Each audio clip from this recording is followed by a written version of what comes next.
తర్వాత 7వ పాయింట్ ఆరాధన శక్తి. The power of worship. Worship లో ఆరాధన ఒక శక్తి ఉంటుంది. అది ఏ శక్తి అనేది మనం చూసుకున్నాం. 27:6 వచనం చూసుకున్నాం. ఇప్పుడు నన్ను చుట్టుకొని ఉన్న నా శత్రువులు కంటే ఎత్తుగా నా తల ఎత్తబడును. ఆయన తన గుడారంలో నేను ఉత్సాహమని చేయొచ్చు బలులు అర్పించేదను, నేను పాడేదను, యెహోవాను గురించి స్తుతిగానం చేసేదను. చూశారండి, పాడేదను, స్తుతిగానం చేసేదను. అలా ఏంటది? ఆరాధన ఉన్న శక్తి అలాంటిది. బలులు అర్పిస్తూ పాడుతూ స్తుతిగానం చేయొచ్చు.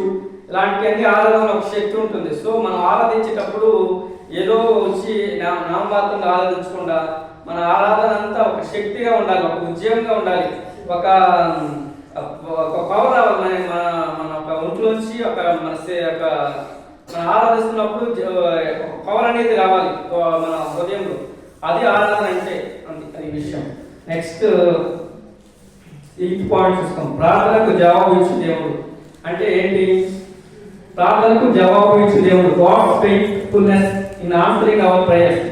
మనకి మన ప్రార్థనలకి మన ఒక ఆలోచనలకి మనకి జవాబులు రావట్లేదు అంటే ఒకసారి ఈ వచనం చూడండి. ఒకసారి ఏ వచనం అంటే 27:2 వచనం చూడండి. ఒకసారి 2వ వచనం చూడండి.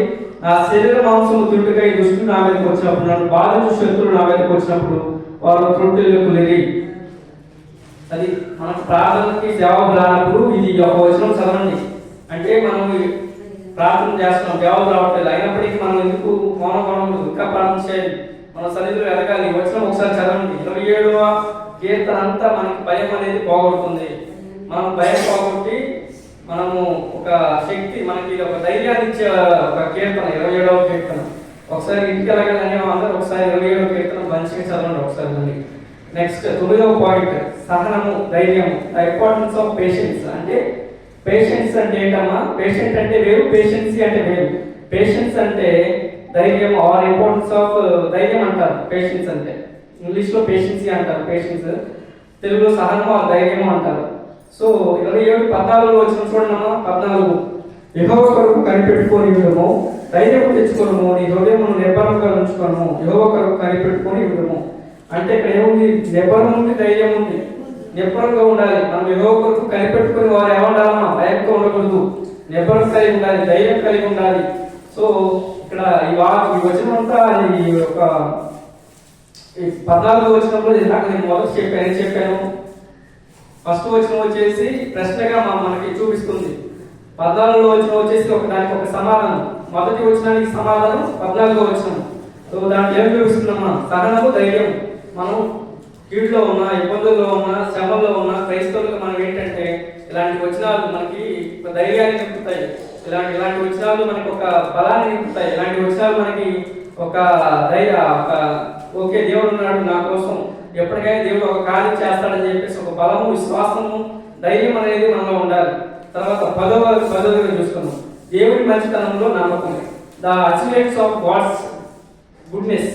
అచీవ్మెంట్స్ అంటే మంచితనము. ఓకేనమ్మా? దేవుడి అచీవ్మెంట్స్ మంచితనం, దేవుడి మంచితనంలో నమ్మకం ఎలా ఉంది? 27:13 చూసుకున్నాం ఒకసారి. 13వ వచనం చూడండి. సజీవుల దేశమున నేను యెహోవా దయ పొందుదును, నన్ను నమ్ముకుము, నేనేమవుతును. అంటే ఏంటి అక్కడ? దయ, మంచితనం. దేవుడి మంచితనంలోంచి మనకు దయ వస్తుంది. ఓకేనా? సజీవుల దేశంలో నేను యెహోవా దయ పొందుదును అని చెప్పేసి. అంటే సజీవుల దేశం ఏంటమ్మా? సజీవుల దేశం ఏంటి? సజీవ దేశంలో మంచితనం అని చెప్పేసి సెలవిస్తున్నాడు దేవుడు. ఓకేనా? నెక్స్ట్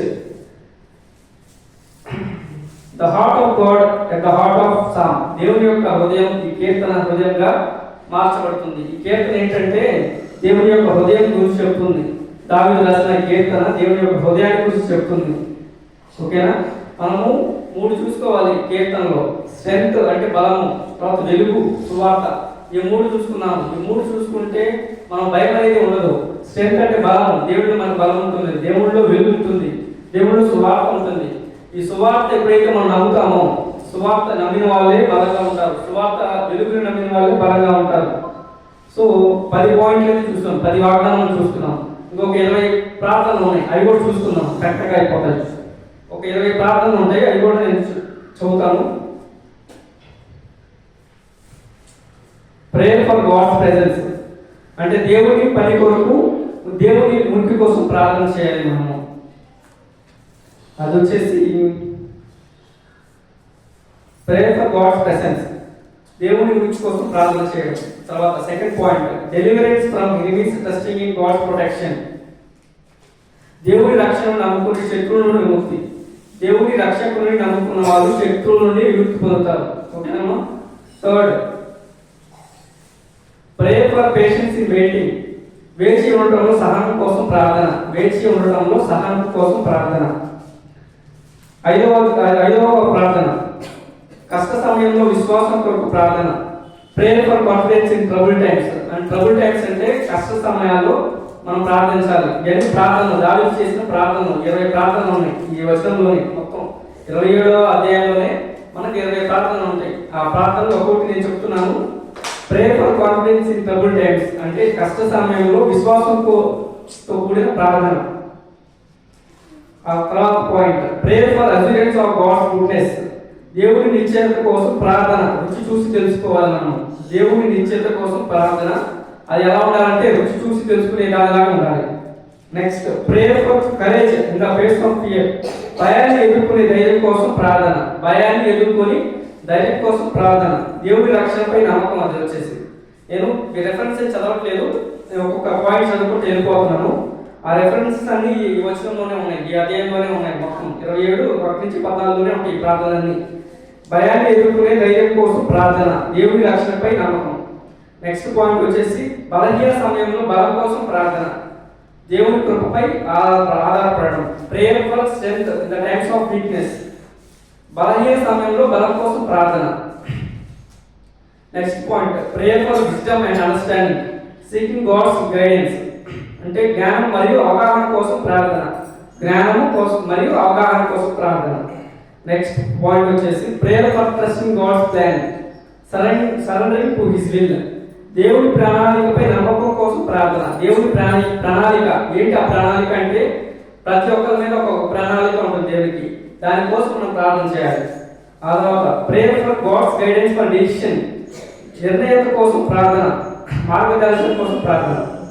తర్వాత prayer for God's comfort in the times of grief. దుఃఖ సమయంలో దేవుడి ఓదార్పు కోసం ప్రార్థన. మనం దుఃఖ సమయంలో ఉంటాము, దేవుడి ఓదార్పు కోసం మనం ప్రార్థన చేస్తాం. ఇవన్నీ 27వ కీర్తనలోనే ఉంటాయి, ఒకసారి రెఫరెన్స్ చూసుకోండి. తర్వాత 14వ point, prayer for strengthening in overcoming temptations.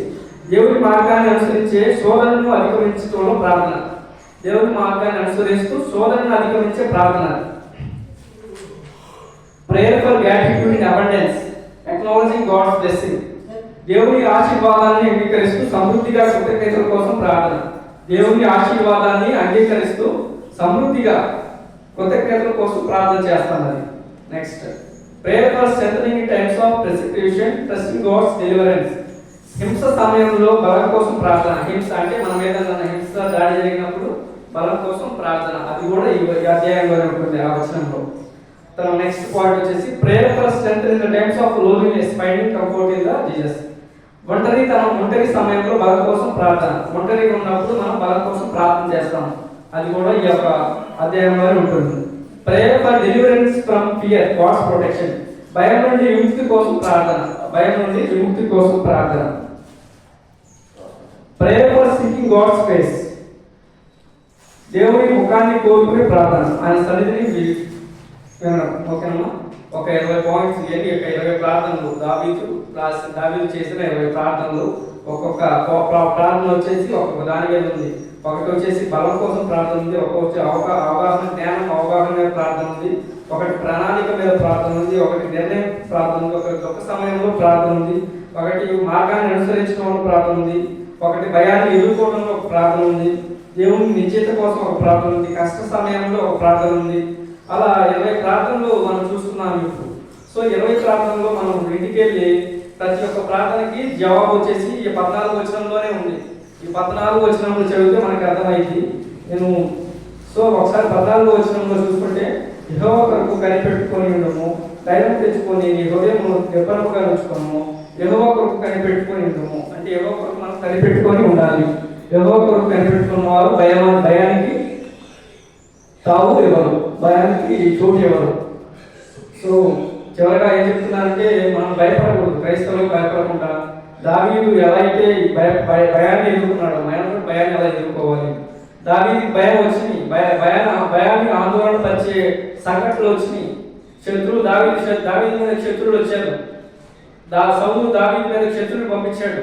కానీ ఆ సిచ్యువేషన్ ఎదుర్కొన్నాడు, భయాన్ని కూడా ఒక బలంగా మార్చుకున్నాడు. అది ఎట్లా బలంగా మార్చుకున్నాడు అంటే దేవునిలో భయాన్ని బలంగా మార్చుకున్నాడు. సో మనం ఒక క్రైస్తవ జీవితంలో ఉన్నప్పుడు భయం లేకుండా బలంగా ఆ భయాన్ని కూడా మనం బలంగా దేవుని కోసం మార్చుకునే విధంగా ఉండాలి. ఈ చివరి వాక్యం ఈరోజు దీవించిన గాక. ప్రార్థన చేస్తాం. మహాగరుడ గొప్ప దేవునికి వందనాలు చెల్లిస్తున్నాం ప్రభా. అయ్యా ప్రభా, ఒక 10 నిమిషాలు అయ్యా బలంగా మార్చుకోవడానికి మాకు ఇచ్చిన గొప్ప భాగ్యం బట్టి వందనాలు చెల్లిస్తున్నాం ప్రభా. దావీదు రాసిన 27వ కీర్తనలో ప్రభా స్తోత్రం 14 వచనాలు ఉన్నాయి ప్రభా.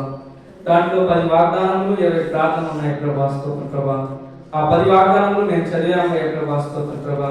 20 ప్రార్థనలు మేము చదువుకున్నాం ప్రభా. అవునైనా ప్రభా స్తోత్రం ప్రభా. ఆ వాగ్దానం ప్రకారంగా, ఆ ప్రార్థన ప్రకారంగా ప్రభా స్తోత్రం ప్రభా. ఒక్కొక్క ప్రార్థనకు అయ్యా ప్రభా స్తోత్రం ప్రభా. ఒక్కొక్క ఇబ్బందికి ఒక్కొక్క దానికి ఒక ప్రార్థన ఉంది ప్రభా. అయ్యా ప్రభా, బలాన్ని ప్రభా, అయ్యా వెలుగుని విశ్వాసంతో కూడిన ప్రభా మాకు దయచేసి నడుస్తున్నాం ప్రభా. నేను ప్రభా అయ్యా ప్రభా స్తోత్రం చెల్లిస్తున్నాం ప్రభా. అవునయ్యా ప్రభా, ఈ వాక్యాన్ని ప్రభు చెప్పాను ప్రభా. ఈ వాక్యంలో ప్రభా ఏమైనా తప్పులుంటే నన్ను సరి చేయండి ప్రభా స్తోత్రం చెల్లిస్తున్నాం ప్రభా. అవునా, ఈ వాక్యాన్ని ఇచ్చిన ప్రభా దైవజనులకి అయ్యా నిండు వందనాలు చెల్లిస్తూ ప్రభా. ఈ సమయాన్ని ప్రభు మీకే సమర్పిస్తూ యేసే నామములో అడుగుతున్నాం తండ్రి.